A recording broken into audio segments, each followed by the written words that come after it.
네, 박병찬의 부자병법 오늘 특강 이어가겠습니다. 부동산 투자 100점 100승을 위한 오늘 전략 안내해드리겠습니다. 자, 보시면 자 손자병법에서 제가 이제 한 소절을 준비해봤습니다. 병문 존속 미도교 지구라는 말인데요. 자, 무슨 뜻이냐? 제가 풀이를 한번 준비해봤습니다.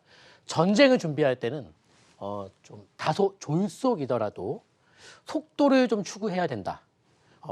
그리고 만약에 뭐 교묘한 작전, 완벽한 작전을 세우겠다고 시간을 오래 끌어서는 안 된다라는 뜻입니다. 자, 그래서 여기서 말하는 여기서 말하는 자, 보자. 여기서 말하는 자, 보죠. 졸속이라는 말. 자, 졸속이라는 말은 대부분 부정적인 말이죠. 뭐 졸속 행정이다. 그러니까 사전적인 의미를 보더라도 어설프고 빠르다 또는 뭐 그런 태도, 이게 졸속이다라는 의미인데요. 손자는 그 전쟁을 치를 때만큼은 장기전보다는 졸속이 낫다 그랬어요. 왜 이런 말을 했는가? 그 이유는 우리가 이제 서툴고 어설프더라도 일단 과감하게 시작하는 게 필요하다라는 뜻으로 얘기한 거예요. 자, 그러면 전쟁이 됐든 부동산 투자가 됐든 뭐 주식 투자가 됐든 뭐 내 집 마련이 됐든 결혼이 됐든 간에 가장 중요한 것은 타이밍이에요. 그러니까 사실 부동산도 뭐 부동산 투자라고 가정해 봤을 때 뭐 부동산을 사서 부동산을 파는 게 아니라 사실 개념적으로는 타이밍을 샀다가 타이밍을 파는 게 투자거든요. 따라서 결국 전쟁이든 투자든 타이밍이 중요하다라는 뜻으로 완벽한 작전을 세우겠다고 오래 끌 바에는 조금 졸속이더라도 속도를 추구하라, 이렇게 손자가 얘기했단 말이죠. 자, 그래서 저는 여러 가지 타이밍 중에서도요, 특히 가장 중요한 타이밍이 뭐냐면은 내 집 마련 타이밍이에요. 왜냐하면 우리가 살아가면서 타이밍을 놓칠 수가 있어요. 근데 이 타이밍 중에서도 특히 내 집 마련 타이밍을 놓치면은 타격이 아주 큽니다. 정말 크죠. 그러면 왜 자꾸 내 집 마련 타이밍을 놓치는가? 그 이유를 제가 한번 생각해 봤습니다. 이유는 크게 첫 번째는 서울 집값은 너무 비싸다. 서울 집값 너무 비싸. 자, 우리가 역사상 단 한 번이라도 서울 집값 싸다. 서울 집을 사야 된다. 이런 어떤 국민적인 공감대가 형성된 때가 있었을까요? 없습니다. 80년대든 90년대든 70년대든 서울 집은 항상 비쌌습니다. 그러면 이 서울 집값이 비싸다는 것은 어찌 보면은 이게 상대적인 걸로 봐줘야 된다는 것이죠.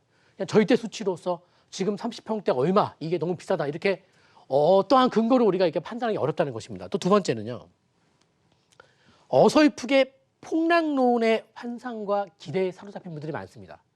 그러니까 거품이 심하니까 한번 그냥 와장창 무너지고 급격하게 거품이 이제 뭐 축소되는 그런 때가 온다. 그때 바겐 세일할 때 우리가 줄 쓰면 된다. 이렇게 이제 환상과 기대를 갖게 되는데요. 사실 저런 폭락론이, 그러니까 폭락이 등장하는 시기가 있습니다만 그게 빈번하게 나올 수가 없는 것이고, 또 하나 설령 폭락이 온다 하더라도 무주택자분들이 그 시기에 내 집 마련하는 케이스는 거의 못 봤습니다. 대부분 유주택자분들이 더 많은 집을 다주택의 길로 가는 계기로 삼았던 일이 훨씬 많습니다. 또 세 번째는 손자가 말한 이 졸속 전략이 전혀 없기 때문이에요. 예를 들면 내가 어느 정도 소득이 받쳐주고 있고 그 소득을 토대로 어느 정도 때에 어느 정도 수준의 집을 살 수 있는지를 우리 각자가 알고 있습니다. 자, 그랬을 때 열심히 돈을 모으는 것이죠. 내가 목표로 하는 그 집을 마련하기 위해서 말입니다. 그런데 돈을 막상 모으니 그 집이 기다려줍니까? 안 기다려주죠. 안 기다려주죠. 그러니까 도망쳐 있다, 이미 부동산은요. 그러면 진작에 모자란 것만큼은 대출을 좀 받아서 내 집 마련했으면 되는데 이게 안 되는 것이죠. 따라서 저는 내 집 마련의 이 타이밍 전략이 손자병법에서 말하는 이 병문 졸속과 똑같은 개념이라고 봐요. 완벽하게 돈을 다 모아서 내 집 마련하면 좋죠. 좋지만 그게 과연 현실성이 있겠느냐라고 물었을 때는 어렵다라고 볼 수밖에 없는 것이죠. 자, 따라서 계획을 우리가 수립합니다. 계획을 수립하는데 계획보다는 저는 상황이 중요하다고 봐요. 특히나 이 상황을 잘 판단하셔야 됩니다. 그래서 처음 수립한 저 계획을 고수하는 것보다는 처음 수립한 계획을 상황에 맞춰서 목표란 계획을 지속적으로 수정하셔야지만 대응을 할 수가 있습니다. 우리가 아까도 말했지만 나의 소득이 있고 그리고 내가 목표하는 부동산이 있을 때 이게 정말 나의 모든 타이밍을 내 주변에 있는 모든 제반 조건들이 나의 타이밍을 지켜줄 수 있게 도움을 줄 것이냐, 부동산이 오르지 않고 기다려줄 것이냐, 전세 월세는 기다려줄 것이냐, 그리고 내가 청약을 기다린다면 청약 당첨될 확률이 정말 그렇게 높은 것이냐, 그리고 우리가 열심히 모으는 그 월급도 화폐 가치 하락을 얼마나 잘 견디면서 잘 은행 예금에서 잘 이게 견뎌내 줄 수 있는 것이냐. 그러니까 사실 나의 월급만 그대로인 것이고 그 월급을 제외한 모든 게 변하고 있는데 그 변화의 계산을 우리가 정확히 할 수 있을 것이냐. 따라서 여러분 계획은 수립하셔야 됩니다만 저 계획을 처음 수립한 계획을 끝까지 고수하는 게 성공 투자 전략이 절대 아닙니다. 상황에 맞춰서 저 계획과 목표를 지속적으로 바꿔 나가셔야 됩니다. 자, 부자병법 시청하시면서 여러분들 내 집 마련 타이밍 그리고 내가 궁금해하는 모든 것들 잘 풀어가시기 바라겠고 오늘 조금 오해할 수 있습니다만 손자는 말했습니다.